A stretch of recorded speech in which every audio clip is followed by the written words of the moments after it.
A cat, a raccoon, a mongoose, a weasel, all... Wait a minute. Do I have a déjà vu? Ah, yes. Just a little confusion. I mean, they are so similar, and yet they are so distinct in some regard. This is getting so much more confusing than it should be. Let us not dilly-dally any further. And so starts another Mammal series.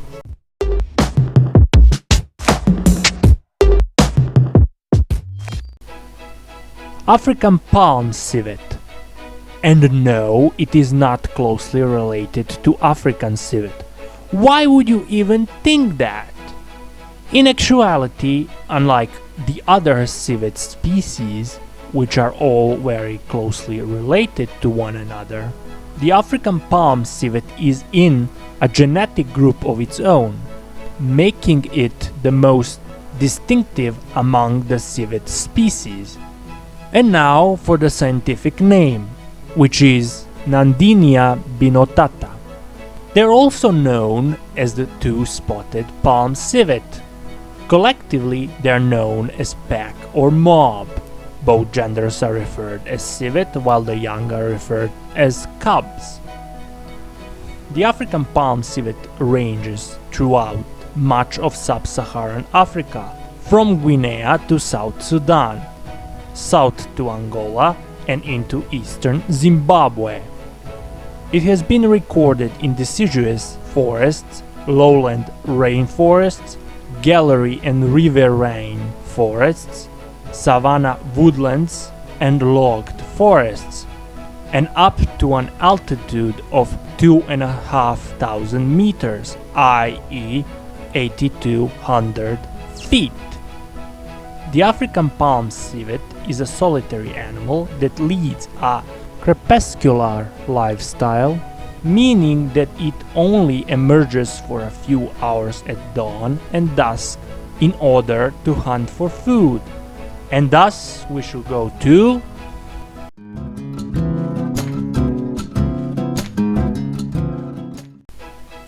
Despite being generally very solitary creature, the African palm civet has been known to gather in groups of up to 15 members when food is in abundance.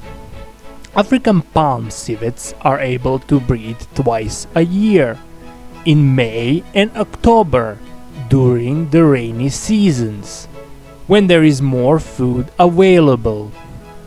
The female African palm civet usually gives birth up to 4 young after a gestation period that lasts between 2 and 3 months.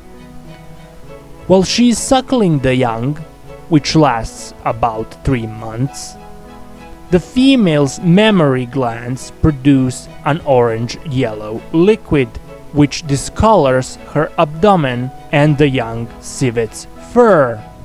This probably discourages males from mating with the nursing females or killing young civets.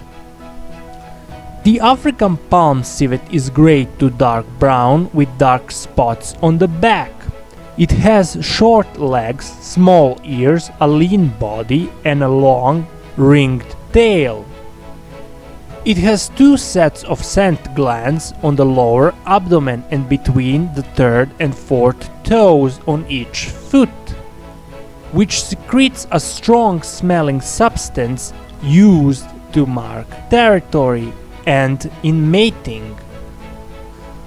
Adult females reach a body length of between 37 and 61 centimeters, i.e. 15 to 24 inches, with a 34 to 70 centimeters, i.e. 13 to 28 inches, long tail, and weight between 1.2 and 2.7 kilos, i.e. 2.6 to 6 pounds. Adult males reach between 39.8 and 62.5 centimeters, i.e. 15.7 to 24.6 inches in body length, with a 43 to 76.2 centimeters, i.e. 16.9 to 30 inches, long tails, and weight between 1.3 to 3 kilos, i.e. 2.9 to 6.6 pounds. Males have home range of 34 to 153 hectares, i.e. 0.13 to 0.59 square miles, and females of 29 to 70 hectares, i.e. 0.11 to 0.27 square miles. The home range of a dominant male includes home ranges of several females. African palm civets can live for up to 15 years, although few rarely get to be this old in the wild.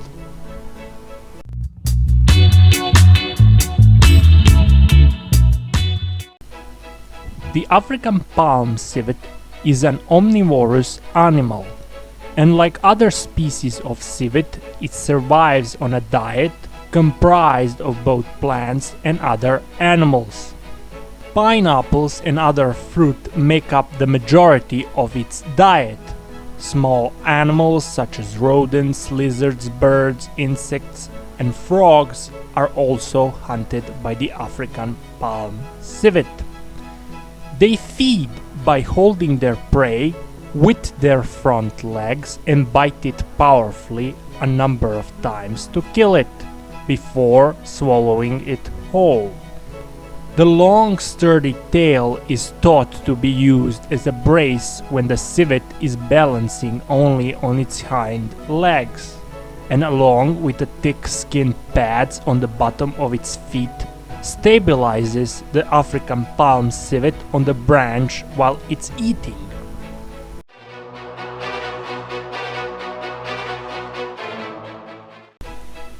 Large predatory cats are the most common predators of the African palm civet, including lions and leopards. Reptiles such as large snakes and crocodiles also hunt the African palm civet if given the chance. However, one of the biggest threats to the African palm civet today is the loss of much of its natural habitat, mainly due to deforestation. They are also hunted for bushmeat, and they are used as fetish in animal rituals. These animals are least endangered, but even if that wasn't the case, they deserve much less sympathy than our previous guests on this series. Why? Well, they are commonly known to raid poultry crops in order to get an easy meal. They are also extremely persistent, which in practice means that they tend to cause great damage to livestock numbers owned by their human neighbors.